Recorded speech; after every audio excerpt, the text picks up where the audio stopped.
వినారు కదా మేడం ఏం చెప్పినారో.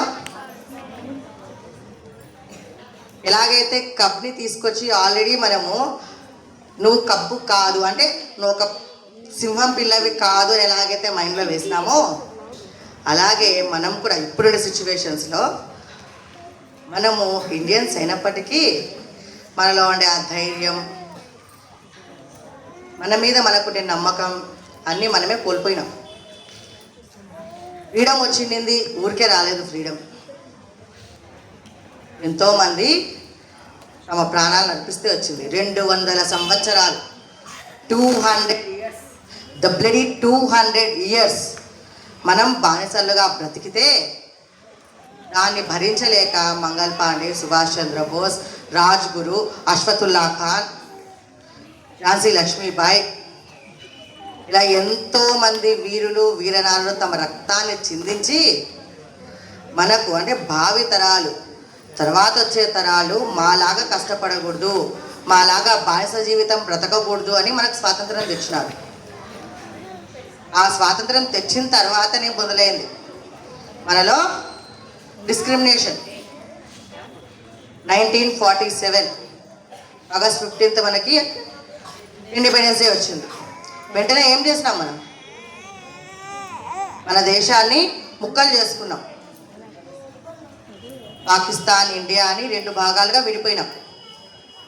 ఈ విడిపోయే క్రమంలో స్వతంత్ర పోరాటంలో ఎంతమంది చనిపోయినారో అంతకంటే రెట్టింపు మంది చనిపోయినారు.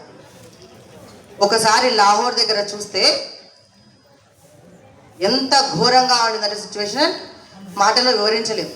రక్తపాతాలు జరిగినాయి. వాటన్నిటిని అధిగమించి మనం ఒక దేశాన్ని ఏర్పరచుకున్నాం, దానికి ఒక కాన్స్టిట్యూషన్ ఏర్పరచుకున్నాం. ఇంత గొప్పగా మనం రూపుదిద్దుకున్న మన దేశాన్ని ఏ విధంగా పెట్టుకోవాలి, మనం ఏ విధంగా కాపాడుకోవాలి? జనరేషన్స్ మారే కొద్దీ మనలో అక్క చెప్పినట్టు సివిక్ సెన్స్ తగ్గిపోయింది, పేట్రియాటిజం తగ్గిపోయింది. ఈరోజు రిపబ్లిక్ డే మన స్కూల్ స్ట్రెంత్ ఎంత? దాదాపుగా 300 అబో. ఎంతమంది వచ్చినాం? ఏమొస్తాంలే 7కు ఉదయం లేయాలి, రెడీ అవ్వాలి, రావాలి. ఏముంది జెండా ఎగరేయడమే కదా. ఆ జెండా ఊరికే రాలేదు. మన తాత ముత్తాతలు ఆ బ్రిటిష్ వాళ్ళ కాళ్ళ కింద వాళ్ళ చెప్పుల కింద బ్రతికిన రోజులు. వాటి నుంచి మనం అలా బ్రతకకూడదని మన పూర్వీకులు మనకిచ్చిన వరం స్వాతంత్రం. దాన్ని మనం ఏం చేస్తున్నాం? వాక్ స్వాతంత్ర్యం. స్వాతంత్రం ఉంది కదా అని అనవసరంగా నోరు పడేసుకుంటుంటాం.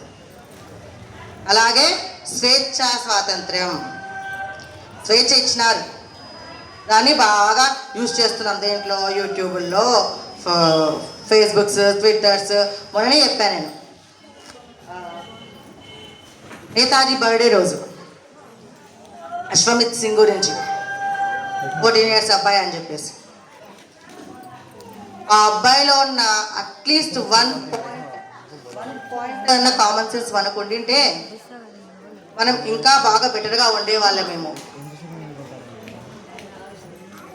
ఎప్పుడైనా ఏది మనం పుట్టుకతో నేర్చుకోము, నిదానంగా మనం దానిపైన ప్రాక్టీస్ చేస్తే నేర్చుకుంటే వస్తుంది. మన రక్తంలోనే ఉంది మన దేశం మీద గౌరవం, కానీ మనం దాన్ని చూపించుకోము ఎప్పుడు.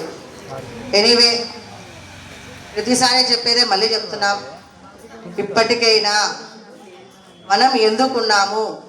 ప్రతి ఒక్క జీవిలో ఒక టాలెంట్ ఉంటుంది. భూమి మీదకి రావడానిక ఒక కారణం ఉంటుంది. ఆ కారణాన్ని తెలుసుకొని మనము మన యొక్క డ్యూటీస్ని కరెక్ట్గా చేస్తే బాగుంటుంది. ఇందాక చెప్పినట్టుగా జపాన్ ప్లేయర్స్ వాళ్ళు ఉన్న రూమ్ని కూడా నీట్గా క్లీన్ చేసుకొని వెళ్ళిపోయినారని. మనము కనీసం మన చుట్టుపక్కల మన ఇంట్లోది మనం క్లీన్ చేసుకుంటే మనకు బరువు. ఎందుకు? అమ్మ చేసి పెడుతుంది,